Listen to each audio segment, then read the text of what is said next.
Ýewropa parlamenti 15-nji ýylda Merkezi Aziýa ýurtlarynyň we Mongoliýanyň hukuk goraýjylary bilen wideoşekilli duşuşyk gurnady.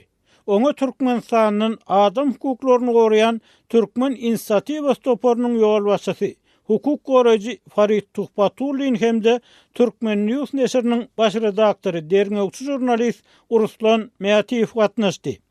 Merkezi Aziýadaky sussuruş praktikalary, hukuk goraýjylaryň sesleri diýen at bilen geçirilen duşuşyk Ýewropa parlamentiniň 5 sany siýasat toparynyň agdalary tarapyndan esasy zatlyklary goýulýan syýlak hormatyň düýpli peselen ýurtlarynaky, hususan Kazakstanyňky, Täjikistanyňky, Özbekistanyňky, Kyrgyzstanyňky, Türkmenistandanky we Mongoliýadaky ýagdaýlar barada anyk gurrun etmek we maslahat bermek maksady bilen guruldy diýip habarda edilýär.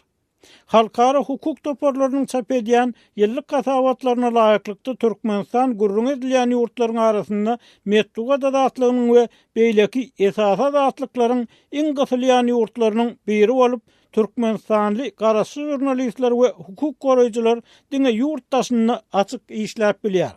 Türkmenistanyň Kronikasy neşiriniň baş redaktory Farid Tuhbatulliniň bellemegine görä, Türkmenistan hatda COVID-19 epidemiýasy nazara alynmaganda hem ýylyň aşy gurok gelmegi netijesinde gumanitar helakçylygyň öň ýanyna dur. Ruslan Mätiýew hem öz çykyşynda Türkmenistanyň koronavirus ýagdaýyny üns çekdi we Aşgabatda keselýän türk we ingliz ilçileri kanunlaryň berja edilmeýänligi barada gurrun etdi.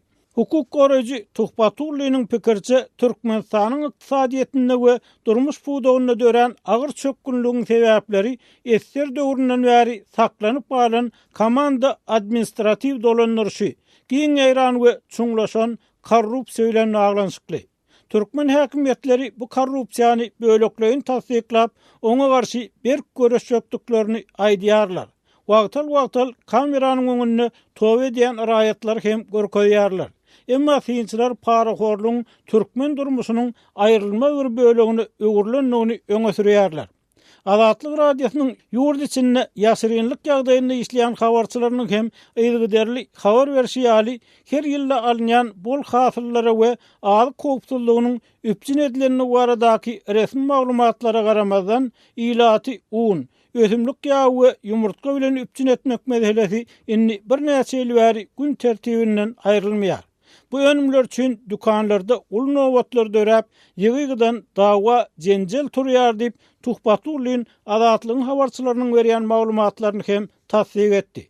Şol wagtda duşuşyga gatnaşan Türkmen wekilleri milli kanunçylygyň ýagdaýy, bar bolan kanunlaryň hem ýeterlik işlemezligi ýa işledilmezligi barada hem durup geçdiler. Türkmenistandaky çökgünlügiň esas sebäbi Tuhbatulliniň sözlerine görä häkimetleriň ýurdun konstitusiýasyny, raýatlaryň azatlyklaryny we hukuklaryny düýpden äsgermezligi, ilat bilen häkimetleriň arasynda ara baglanşygyň bolmazlygy bolup durýar. Ýurt içinde hiç bir garaşsyz habar ferişdesi ýok. Raýat jemgyýetiniň başlangyçlary bolsa ýok edildi.